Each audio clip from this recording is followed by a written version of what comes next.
Salut tout le monde et bienvenue pour la toute première vidéo sur Ougad Next. Aujourd'hui, c'est une grande première pour vous comme pour moi, parce qu'aujourd'hui, c'est la première fois que vous allez me découvrir en vidéo et découvrir le projet. Pour moi, c'est la première fois que je parle devant une caméra. Je vous avoue que ça m'arrive de parler tout seul dans la vie de tous les jours, mais devant une caméra, c'est quand même un autre délire. Avant toute chose, je tenais à vous souhaiter une excellente année. J'espère que vous avez passé de bonnes fêtes. Et pour ceux et celles qui auraient encore la gueule de bois de la soirée d'hier, vous inquiétez pas, on va y aller tranquille aujourd'hui. Au programme aujourd'hui, on fait le bilan des premiers mois de compétition en Euroleague.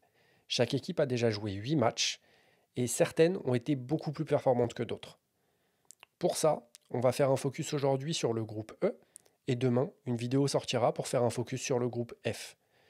Avant de commencer la vidéo, n'hésitez pas à liker, à vous abonner et à me dire en commentaire quelles équipes vous ont impressionné sur le début de saison.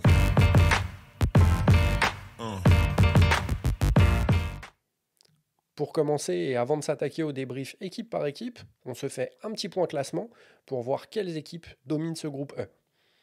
En tête, on a donc Mersin avec 8 victoires, 0 défaites grâce à son armada de joueuses de très haut calibre, suivi à égalité sur les places 2, 3 et 4 par Basketland, Le Skio et Bourges. Et les deux dernières places sont tenues par Avenida Salamanque et le Zabini Berno, avec 3 victoires pour 5 défaites. Forcément, pour elles, la qualification s'annonce un peu plus compliquée. On démarre le bilan de ce groupe E avec l'équipe qui pointe à la dernière place de ce groupe, c'est l'équipe tchèque du Zabini Berno, avec un bilan de 3 victoires pour 5 défaites. Il faut rappeler que c'est une équipe qui est passée par les barrages qualificatifs de l'Euroleague et qui s'est qualifiée de justesse avec des victoires un petit peu à l'arraché en barrage. Elle a ensuite gagné 2 matchs en première phase face à l'Olympiakos, qui était certainement l'équipe la plus faible de l'Euroleague cette année. Et ensuite, une victoire surprise juste avant la trêve hivernale à la maison contre Basketland. Un match qu'elles sont allées chercher malgré de nombreuses pertes de balles et une réussite au tir pas forcément excellente. C'est surtout Basketland qui leur a offert ce match et qui fait un vrai faux pas dans la course à la qualification pour le play-in. C'est une équipe qui a beaucoup de mal défensivement, qui encaisse plus de 74 points par match et qui a du mal à résister à l'impact physique que lui proposent certaines équipes. C'est d'ailleurs la pire défense de ce groupe E et la troisième plus mauvaise défense des 12 qualifiés sur la deuxième phase de l'Euroleague. Physiquement, elles ont beaucoup de mal à tenir à l'impact, comme je le disais tout à l'heure, de certains secteurs intérieurs. On pense notamment sur la phase aller à ceux de Mersin ou ceux de Bourges, où on a vu que sur la durée d'un match, c'est compliqué pour les joueuses de Berno de résister et de vraiment poser problème. Malgré tout, et on l'a vu sur les derniers matchs, la victoire à Basketland en est le parfait exemple, qu'elles peuvent rivaliser et qu'elles ont les ressources pour aller embêter quelques équipes. On l'a vu aussi sur le premier match de la deuxième phase contre le Skio, où elles ont perdu à l'extérieur de seulement 8 points. On voit qu'elles arrivent sur certaines séquences à faire déjouer des équipes par un type de jeu assez lent. On joue beaucoup sur Elissa Kunan, qui est la meilleure rebondeuse, meilleure marqueuse, meilleure à l'éval de l'équipe, mais derrière, ça reste un peu léger.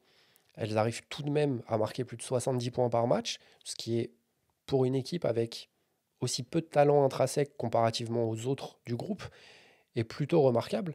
Mais malgré tout, ça reste un petit peu léger pour espérer avoir une place en play-in euh, pour la suite de la saison.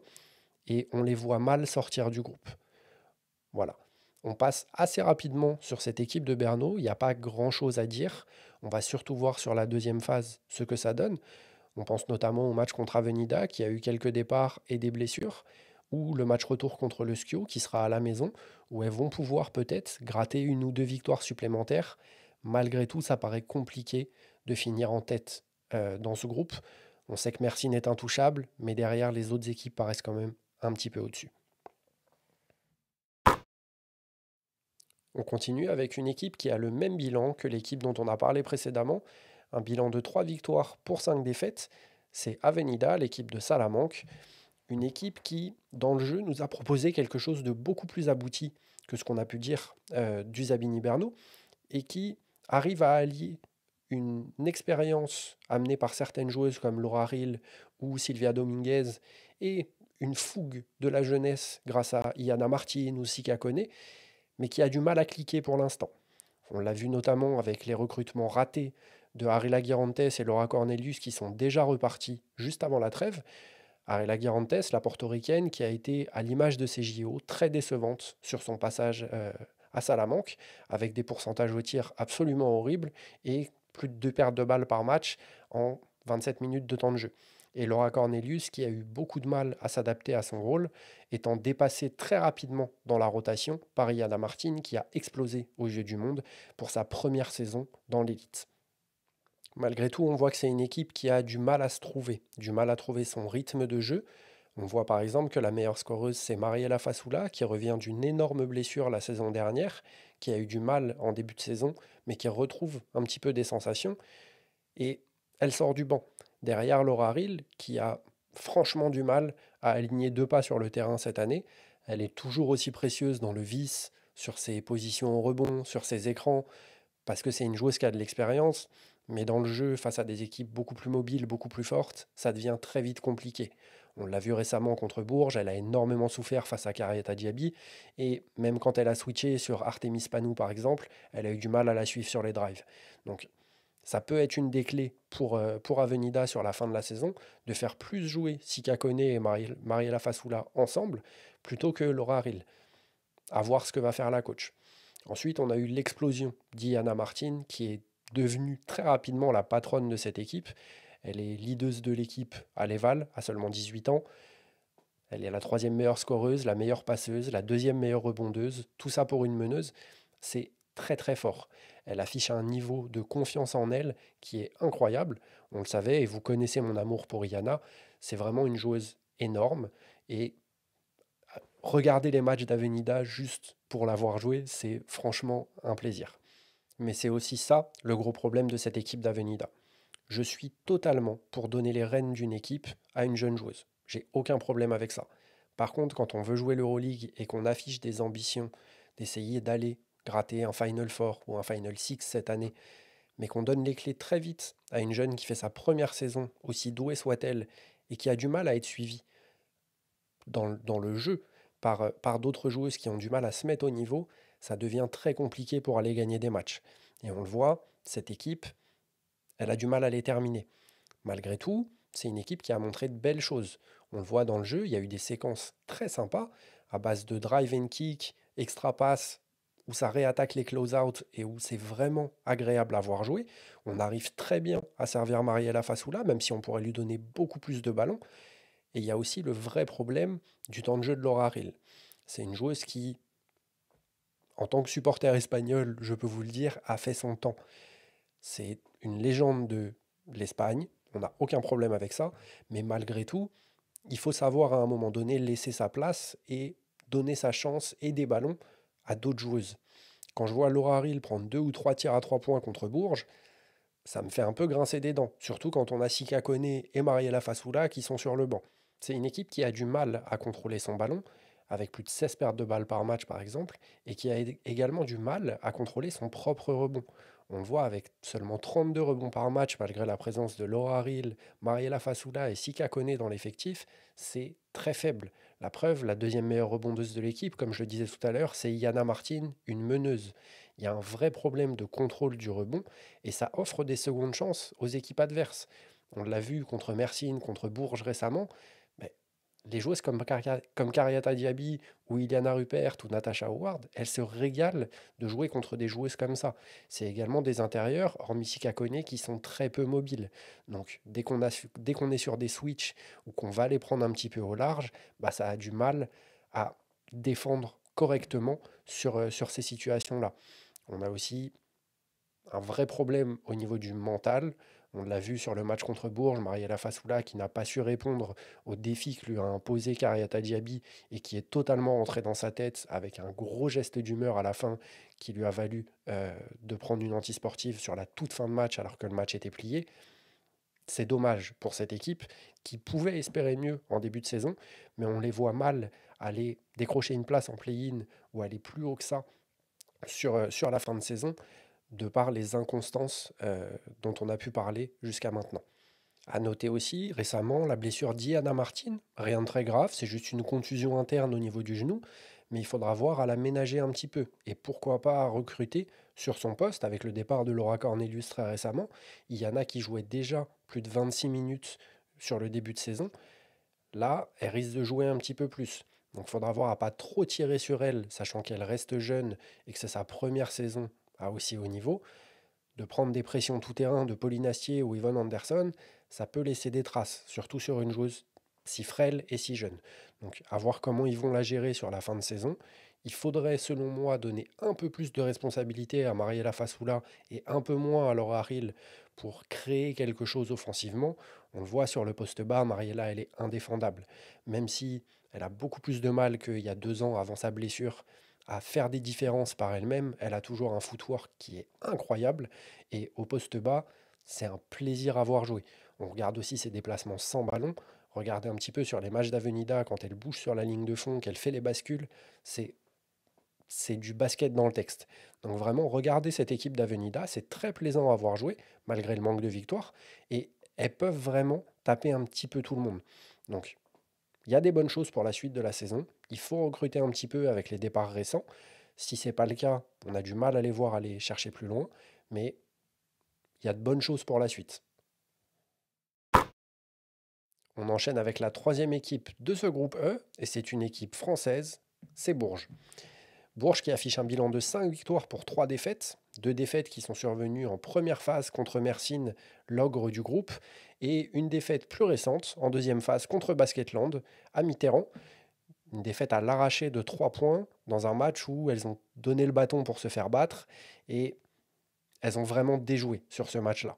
Je vais être un petit peu plus critique sur cette équipe de Bourges que j'ai pu l'être jusqu'à maintenant, étant donné que c'est l'équipe que j'ai sûrement le plus vu jouer avec Mersin sur ce début de saison. Et ne vous laissez pas berner par les stats. Bourges est, si vous regardez les stats par équipe, la deuxième meilleure attaque de l'Euroleague cette année, avec plus de 80 points marqués par match, juste derrière le Fenerbahçe. Et bah, faut pas oublier que Bourges a joué 2 fois l'Olympiakos, qui est sûrement l'équipe la plus faible de l'Euroleague sur cette saison, et le Zabini Berno, qui pointe à la dernière place du groupe, en mettant des éclats de plus de 20 points à chaque fois. Forcément, ça fausse un petit peu les stats. Dès qu'on les a vus contre des grosses équipes ou des équipes beaucoup plus en face défensivement, bah, elles ont eu du mal. Et malgré les matchs serrés, on pense notamment au match retour contre Mersin, ou même sur le match aller où Mersin a joué un petit peu avec le frein et où Bourges a réussi et a failli faire un coup à la maison, bah, c'est pas beau offensivement. C'est souvent des situations qui sont amenées par des exploits personnels ou des décalages qui sont faits sur des exploits personnels. Et après, bah, Bourges a la chance d'avoir des joueuses assez intelligentes pour faire des passes, des extra-passes et trouver des tirs un petit peu ouverts. On le voit, Bourges s'entête à prendre des tirs à 3 points sur certains matchs, même quand ça ne rentre pas. Et ça devient très compliqué face à des équipes qui sont en place défensivement. On l'a vu sur le match contre Avenida, où Avenida avait décidé de blitz, donc de venir prendre en trappe Pauline Astier sur tous les pics, et ça a causé énormément de pertes de balles de sa part. Et je ne remets pas du tout en cause, vous connaissez et vous le voyez avec le maillot qui est accroché, mon amour pour Pauline Astier, mais c'est sûrement la meilleure meneuse d'Europe cette année. C'est un des plus gros talents français qu'on a sur le championnat. Et malgré tout, bah, Olivier Lafargue ne lui propose rien à part du pick and roll central. Et elle est obligée de tout se créer pour elle-même et de créer en plus de ça pour les autres. Parce que c'est la deuxième meilleure intercepteuse, la cinquième meilleure passeuse de l'Euroleague, qu'elle a plus de 16 dévals, qu'elle met plus de 12 points par match. Elle est partout et défensivement, c'est elle le fer de lance de cette équipe. On sent vraiment l'influence d'Yvonne Anderson et de Sarah Michel les saisons dernières avec elle. Et là, elle a vraiment passé un cap cette année. C'est la meilleure joueuse de Bourges, c'est la patronne. Elle est co-capitaine cette année. Mais sur le terrain, c'est elle, la numéro un, et ça se voit. Derrière, on a des joueuses comme Kariata Diaby ou Emi Okonko qui peuvent répondre présentes. Et Kariata répond très souvent présente sur les matchs. Mais si Pauline ne la sert pas, ça devient très compliqué d'aller la trouver. Il y a très peu de système pour elle. On voit très peu, on le voyait un petit peu en début de saison, et là on le voit beaucoup moins, de high-low entre elle et Artemis Panou, où elle va flasher poste bas et Spanou va se retrouver poste haut pour qu'on puisse la servir. C'était une relation qui marchait pas trop mal sur le début de saison et qui commence à disparaître un petit peu. Donc ça pose problème parce que on a du mal à marquer des points. Derrière, on a des joueuses comme Morgan Green ou Alix Duché qui sont très mal utilisées. Je comprends d'ailleurs toujours pas pourquoi Alix Duché joue aussi peu avec Pauline Astier alors qu'elles sont très complémentaires. Morgan Green qui s'entête à prendre des step back à 3 points alors qu'elle a un pourcentage de réussite atroce sur le début de saison. Et Mio Konko qui commence sur les derniers matchs à amener un peu de variété dans son jeu, à arrêter de faire que du catch and shoot sur des tirs à 3 points et qui attaque un petit peu les close-out, qui va chercher ses points sur la ligne des lancers francs.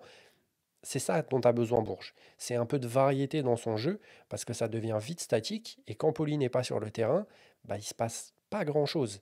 Et c'est un peu triste à dire. Mais le plus gros problème de Bourges, il est sûrement sur le banc. Et c'est Olivier Lafargue.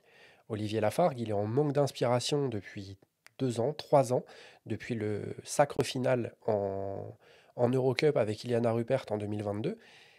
Et là, ça se ressent vraiment. Déjà, on le voyait sur les dernières saisons où ça a été extrêmement poussif. Mais là, cette année, il n'y a vraiment aucune inspiration. Il n'y a aucun système qui est appelé dans les temps. Les temps de jeu, on dirait des temps de jeu de poussin, où les rotations sont les mêmes, quels que soient les matchs et quelles que soient les performances. Heureusement, il y a eu le retour de Tima Pouille dernièrement qui apporte un petit peu pour elle-même, parce que Tima Pouille a cette faculté à se créer des tirs pour elle, mais qui a du mal à impliquer encore les autres. Et ça va peut-être venir. C'est pas forcément ce qu'on lui demande à Bourg, je ne sais pas. Mais c'est vrai que là, sur le match contre Avenida, ça a fait du bien. Mais il faudrait aussi qu'elle implique les autres. Parce que avoir des joueuses comme Kariata Diaby ou comme Emi Okonko qui touchent pas le ballon pendant 5 minutes de suite ou qui passent 10 minutes sur le banc pour donner du temps de jeu à Anna Maria Philippe ou Laetitia Guapo qui a eu énormément de mal, surtout en début de saison, à se remettre dans le rythme du 5-5 après sa saison off en 3-3, ça devient compliqué. Donc malgré tout, il y a un bilan de 5 victoires pour 3 défaites. Mais dès qu'on a joué des équipes un peu plus compliquées, on a perdu. Donc on a gagné contre les faibles et on a perdu contre des équipes plus fortes ou du même niveau. La vraie victoire, un petit peu référence pour l'instant, c'est celle contre Avenida qui a eu lieu juste avant la trêve. Mais c'est une victoire où Yana Martin n'était pas là. Et il y a eu un vrai coup de chaud de la part de Bourges, où elles ont pris peur, et Pauline Astier a totalement take over le quatrième quart-temps pour faire gagner son équipe. Donc quid de cette équipe de Bourges? Il y a le talent pour aller chercher un play-in, mais il y a très peu d'inspiration. Et derrière Pauline Astier et Kariata Diaby, c'est un petit peu sur courant alternatif cette équipe. Donc on attend vraiment des joueuses un peu plus agressives. On le sait, Bourges, c'est une équipe qui habituellement défend très fort. Là, défensivement, cette année, c'est compliqué. C'est compliqué. Dans les switches, il y a souvent des retards. Il y a des errements absolument énormes dans la défense. Des aides qui ont beaucoup de mal à arriver à l'heure. On fait énormément de fautes. Donc, elles ont de la chance. Pauline Astier a beaucoup progressé là-dessus et arrête de prendre des fautes très rapidement comme elle avait tendance à le faire ces premières saisons. C'est aussi dû à la jeunesse, hein. Mais voilà, pour l'instant, elles n'ont pas eu le cas où Pauline Astier et Kariata Diaby se sont retrouvées en fall trouble et où elles ont dû faire le match sans elles. Mais si ça arrive, attention à Bourges, parce que chaque joueuse est capable de prendre feu, mais pour l'instant, c'est beaucoup de montagnes russes et beaucoup de matchs en deçà des espérances. Et on espère les voir plus haut, forcément, comme toute équipe française, surtout avec des joueuses de ce talent-là. Et pour ça, faudrait qu'Olivier Lafargue retrouve un petit peu d'inspiration. Et ça paraît compliqué. Une équipe qui a le même bilan que Bourges et qui joue en Italie, c'est le Schio, avec un bilan de 5 victoires pour 3 défaites. Et cette équipe, c'est le show Janelle Salin. Pour sa première expérience à l'étranger, après quelques saisons à Villeneuve d'Ascq où elle a réellement explosé l'année dernière, Janelle, elle a pris une toute autre ampleur sur ce début de saison. Elle lead l'équipe à l'éval, au point, deuxième au rebond. Elle fait partie des meilleures passeuses de son équipe. C'est vraiment son équipe, c'est elle la patronne. De la même manière que Pauline Astier à Bourges, on a vraiment l'éclosion là, de 2 talents énormes français. Et Janelle a vraiment pris une autre ampleur sur le début de saison. Malgré tout, il y a eu des défaites un petit peu inquiétantes. On voit que l'équipe a énormément de mal à être cohérente sur certaines phases de jeu. On l'a vu contre Mersin où le match a été absolument horrible de leur part et où elles ont totalement déjoué. Et derrière Janel Salin, bah si, il y a Kitty Jalaxa qui met des points, qui est une forte présence dans le jeu, mais Olby Sandré a du mal. euh, Dorca Yoaz joue assez peu finalement, alors que c'est une joueuse qui est absolument géniale. Je vous... Franchement, hein, allez voir Dorca Yoaz jouer, c'est le basket. C'est une joueuse qui est très intelligente, qui est passée par Yukon, et c'est un bonheur à voir. Mais elle joue assez peu au final dans cette équipe, et les rênes sont vraiment données à Janelle, et ça pose problème, parce que Janelle individuellement est absolument énorme, mais derrière, bah, ça a du mal à suivre. Et dans le jeu, que ce soit défensivement ou offensivement, on l'a vu sur certains matchs, bah, elles sont capables du meilleur, mais elles sont souvent capables du pire. Elles se sont fait une grosse frayeur dernièrement contre les Zabini Berno, où elles gagnent à la maison seulement de 8 points, ce qui est quand même assez inquiétant pour cette équipe du Skio, qui vise quand même une place au play-in. C'est, je pense, l'objectif qu'elles se sont fixés en début de saison. Mais là, bah, ça va devenir compliqué, parce qu'il y a eu des défaites évitables en première phase, et des grosses frayeurs là sur la deuxième. Donc, faut faire attention. Il y a encore Bourges à jouer 2 fois, qui peut vraiment faire mal à cette équipe, et ça peut devenir problématique. Et le Skio, c'est surtout une équipe qui manque énormément de création. On pense au poste de meneuse, qui est vraiment très faible. C'est souvent Kitty Jalaxa qui est obligé de venir dépanner sur ce poste.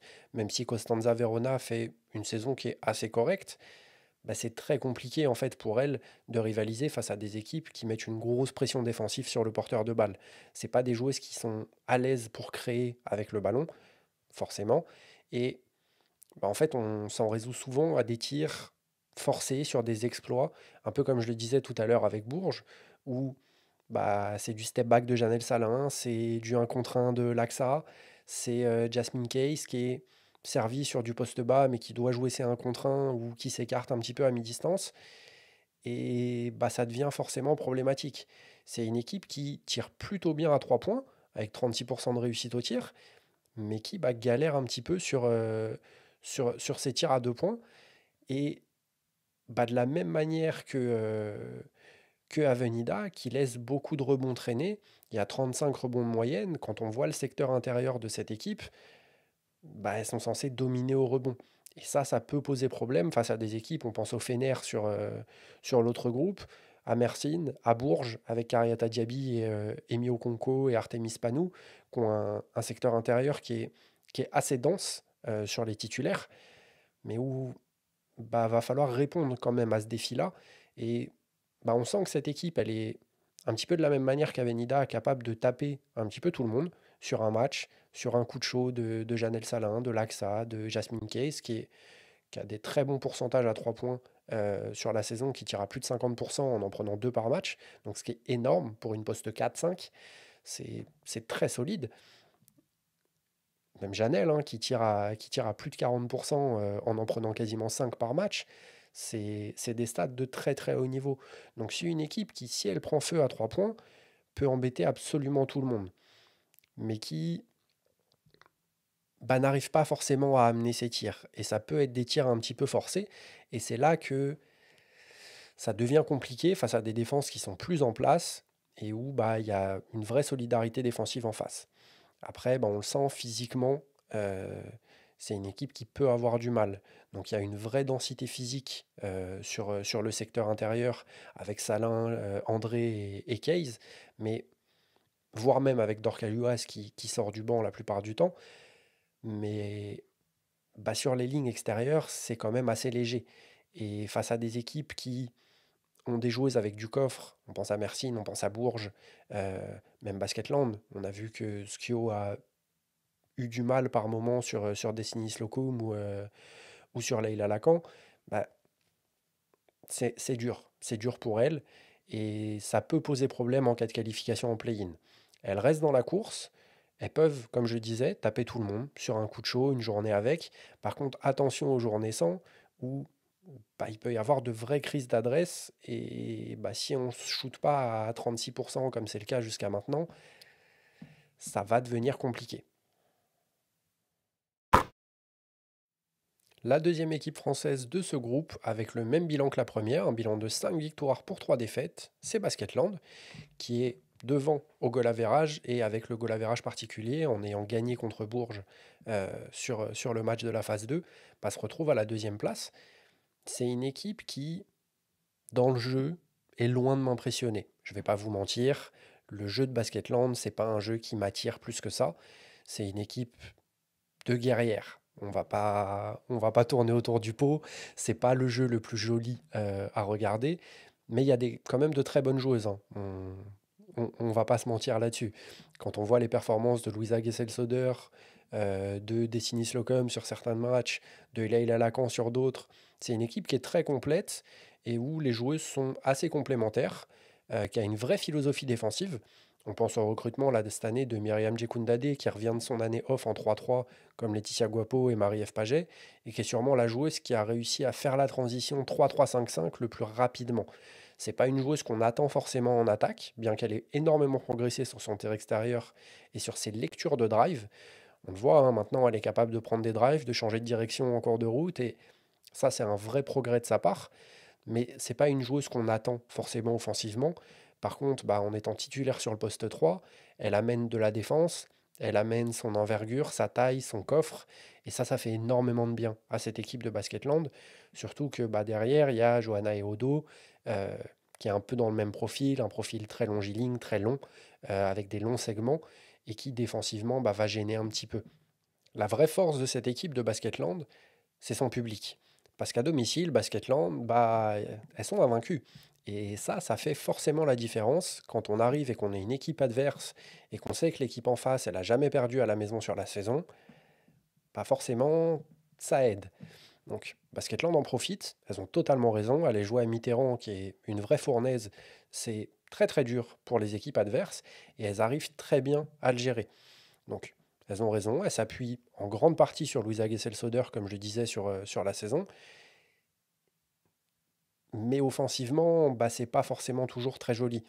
Il y a eu un vrai début de saison compliqué de la part de Leila Lacan, qui a eu du mal à s'habituer à ce niveau. C'est sa première saison en Euroleague à elle aussi. Elle reste très jeune et c'est une saison d'apprentissage.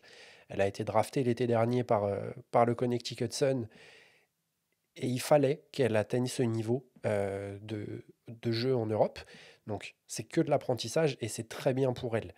On le voit sur les derniers matchs, elle arrive de plus en plus à faire des différences, à être pertinente défensivement, à pas faire de fautes trop vite, ce qui a été son problème, un peu à la même manière que Pauline Astier sur les dernières saisons.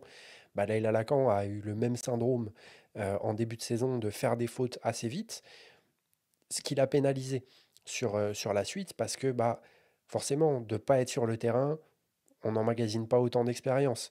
Et là, on le voit, bah, dès qu'elle a des temps de jeu un petit peu plus élevés, elle arrive à performer, elle arrive à impacter défensivement. C'est une joueuse qui est très mobile, qui peut tirer, mais attention tout de même, parce que on essaye beaucoup de la faire jouer sur un poste 1. Pour moi, Lélia Lacan est une poste 2. Donc, il faut arrêter de la balader de poste en poste, sur le poste 1, sur le poste 2, puis re 1. C'est très compliqué pour elle, je pense, de s'adapter euh, à très haut niveau, comme c'est le cas en Euroleague, sur deux postes différents. Fixez-la à un poste, laissez-la se développer, et une fois qu'elle aura pris des qualités et qu'elle aura eu l'expérience sur ce poste de jeu-là, pourquoi pas tester ailleurs. Mais là, pour l'instant, c'est retarder son évolution et c'est lui faire apprendre deux choses qui sont totalement différentes. Jouer meneur de jeu ou jouer arrière euh, sur ce niveau-là, ça peut être très compliqué. Donc voilà, laissons-lui le temps de se développer tranquillement. Donnons la main à Marie Pardon, qui est une pure meneuse, à Destiny Slocum, qui bah, est une meneuse, mais beaucoup plus scoreuse que Marie Pardon, qui aime shooter, qui a d'ailleurs un très bon pourcentage au tir cette année, et qui fait beaucoup de bien à cette équipe de Basketland, malgré des matchs, on va pas se mentir, hein, qui sont assez mauvais de sa part certaines fois. Bah, elle a mis des tirs très clutch pour Basketland sur la saison et ça leur fait du bien. On voit aussi que bah, l'absence de Sam Fouring sur quelques matchs, ça a été compliqué pour le secteur intérieur de Basketland, mais voilà, il y a Louisa Gesell-Soder, il y a Sixtine Mackey qui fait une très belle saison aussi dans son rôle, dans un rôle de backup, qui apporte de très bonnes minutes, qui est souvent à l'heure dans ses rotations défensives. et qui fait du bien à cet effectif. Donc c'est un effectif qui est plutôt bien construit avec la philosophie de jeu de Julie Barren. Moi, c'est pas forcément un jeu qui m'attire plus que ça, mais chapeau à elles. Elles sont deuxième du groupe, 5 victoires pour 3 défaites. On les attendait vraiment pas là quand on a vu le tirage au sort, surtout que c'est une équipe qui est passée par les barrages qualificatifs avant de se qualifier pour l'Euroleague, qui a eu du mal à gagner contre Beşiktaş sur les qualifications. Donc, chapeau à elles. On les attendait vraiment pas là. Elles ont réussi à sortir des VTK du groupe en première phase, alors que des VTK sortaient d'une très belle saison la saison dernière. Donc vraiment, rien à dire là-dessus. Attention, cependant, bah là, il y a 2 matchs contre Mersin qui arrivent. Il y a le match retour contre Bourges. Attention à ne pas se refaire une frayeur contre Bernot sur le match retour, parce que bah, le bilan peut très vite passer dans le négatif. Une défaite contre Mersin, une autre défaite contre Bourges, une troisième contre Mersin, et bah, on galère à rester en positif sur la fin de saison. Donc il faudrait gagner au moins 2 des 4 prochains matchs pour espérer avoir une place en play-in derrière. Et on termine le bilan de ce groupe E avec l'équipe l'ogre de ce groupe. C'est le CBK Mersin avec son armada de joueuses de très haut niveau qui roule sur un peu tout le monde, mais qui dans le jeu séduit pas forcément tout le temps. Vous allez me dire, ouais, t'abuses, elles sont à 8 victoires, 0 défaite, elles sont invaincues, elles ont gagné contre tout le monde, elles méritent d'être à leur place. Et alors, je dis pas le contraire. Elles méritent totalement la première place de ce groupe. Malgré tout, dans le jeu, il y a des vraies questions qui se posent face au manque d'adaptation qu'on peut voir sur les matchs de Mersin. Comme je le disais tout à l'heure, c'est sûrement l'équipe avec Bourges que j'ai le plus vu jouer. Et donc, je vais peut-être être un peu plus critique aussi sur cette équipe. Mais il y a un vrai problème. On l'a vu notamment sur les matchs où il y a eu de la zone en face. Et il y a beaucoup d'équipes qui ont proposé de la zone. Même si en Euroleague un petit peu moins, on voit que Bourges a eu beaucoup de mal à s'adapter et n'en a pas du tout proposé alors qu'elles auraient pu, et ça leur aurait peut-être permis de gagner le match. Mais Mersin ne sait pas attaquer une zone. Et à ce niveau-là, c'est dur, c'est dur. Parce que attaquer une zone, c'est le b.a.-ba.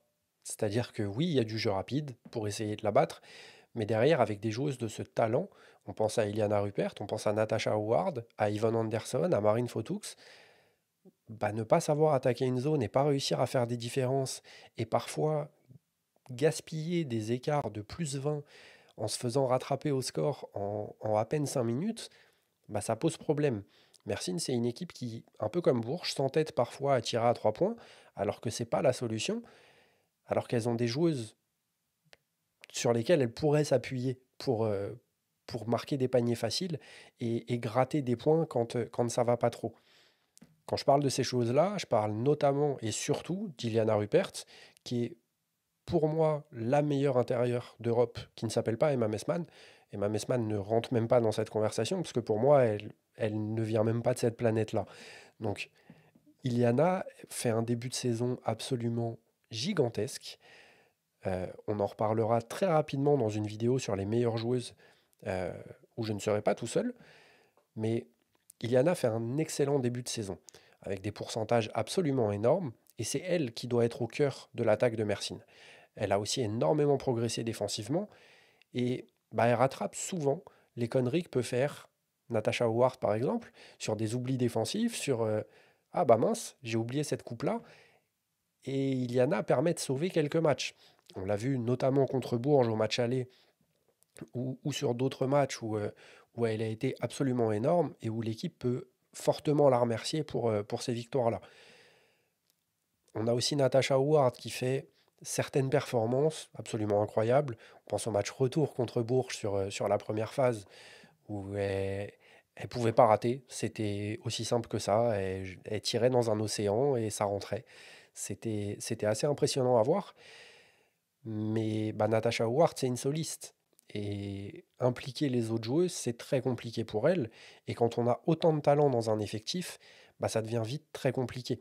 On avait souvent en début de saison, quand c'était Regan Margariti et Iliana Rupert qui jouaient des minutes ensemble, cette relation high-low dont je parlais tout à l'heure avec Mariela Fasoula par exemple, ou avec Kariata Diaby, où bah, on essaye de chercher l'intérieur, donc Iliana Rupert ou Regan, sur des situations poste bas, poste haut. Ça marchait très très bien pour Mersin en début de saison, et bah, ça a tendance à disparaître des matchs depuis la prise d'importance de Natasha Howard et l'évolution énorme de son temps de jeu.